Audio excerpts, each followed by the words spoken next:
शुभप्रभात. सकाळ झालेली आहे आणि इथे मी आवरत होते. सगळं आवरून झाल्यानंतर मस्तपैकी काळा चहा पिलेला. त्यानंतर कॉलेजसाठी रेडी झालेलो आणि कॉलेजला चाललो होतो आणि मी सगळ्यांना विचारत होती की कसं वाटतं आहे, खूप दिवसांनी कॉलेजला चालले. तर सगळ्यांचे रिॲक्शन्स भारी होते आणि हे द फ्रस्ट्रेटेड वन जे त्रासलेलं आहे कॉलेजपासून.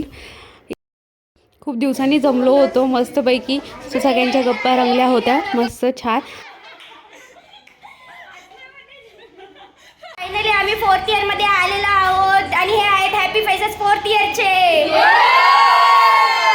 एवढं ओरडल्यानंतर इकडे मामा आले होते आम्हाला सांगायला की गर्द करू नका, कारण कॉलेजमध्ये एक्झाम. ते एवढं काम केल्यानंतर काहीतरी खायला लागतं ना, सो लंच.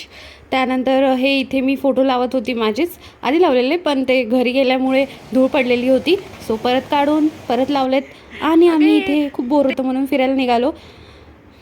जात होतो कुठेतरी असंच भटकायला. सो हे व्ह्यू मस्त होता आणि इथे आलेलो आहोत आम्ही एका गार्डनमध्ये, बाकी कुठे नाही. आईचे दर्शन झाले आम्हाला. सो व्ह्यू मस्त होता, मस्त वाटत होतं. लोक जॉगिंगसाठी आले होते आणि आम्ही कशासाठी आलो होतो आम्हालाच नाही माहिती. सो हे बघा व्ह्यू मस्त होता, एक नंबर. नंतर आमची मस्ती चालू झाली, काहीतरी टाईमपास मस्त. त्यानंतर मस्तपैकी हे फ्रेंड्स आणि द एस्थेटिक वन म्हणून मी ह्याला पण घेऊन टाकलं. आणि हे फोटोशूट चालू झालेलं आहे आमचं. फोटो काढून झालेले आहेत. आता आम्ही माहीत नाही काय करायलो माहित नाही काय करायलो. 2 तास थांबून फक्त फोटो काढून आमचं झालेलं होतं.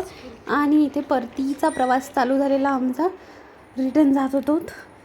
8:30चा रोल कॉल आहे. सो हॉस्टेलवर 8:30च्या आधी पोहोचणं गरजेचंच आहे, इम्पॉर्टंट आहे. सो आम्ही 8 वाजताच पोहोचलेलो. तर अशा प्रकारे आमचा आजचा दिवस संपलेला आहे. मस्त गेला, मजेत गेला आणि बघूयात उद्या काय होतं ते. So keep watching guys, bye.